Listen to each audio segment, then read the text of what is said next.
Hi, I'm Sid, and this is a super quick walkthrough on how you can use Pinscope to catch critical errors in schematics before manufacturing and to get recommendations for circuit longevity.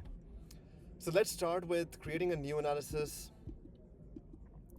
We're going to call this project Smartwatch X, and we only need to upload two files. One is the netlist. Pinscope accepts a pads netlist, which can be exported from any of the popular EDA tools.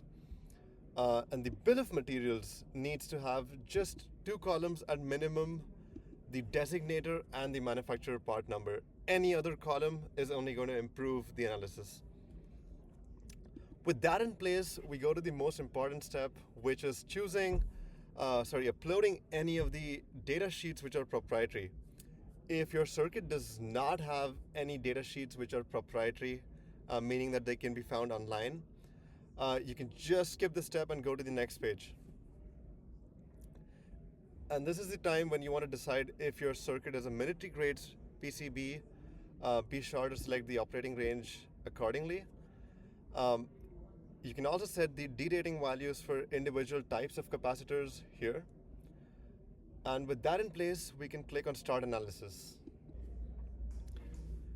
Okay, now once the report has been generated, once the files have been processed, we come to the screen which has got the analysis report.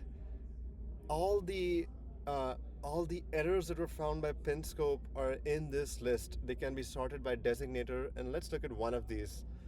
So let's say it says U51 has a 151 has a requirement for pull-up resistors on the SD and SCL lines.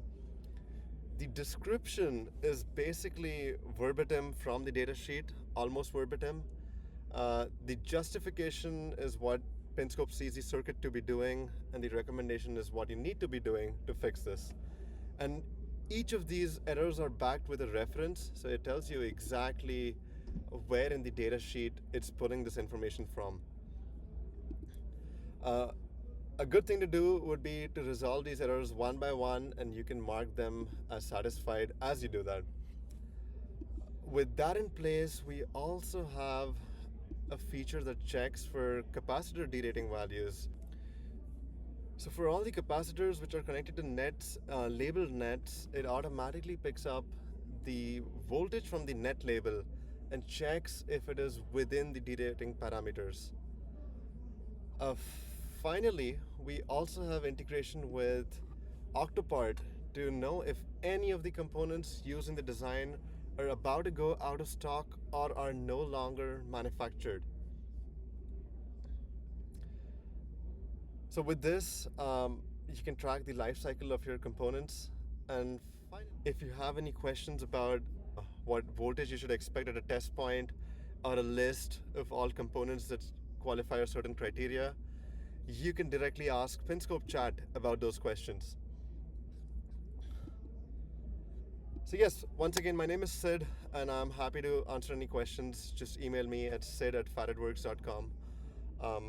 Thank you so much for watching.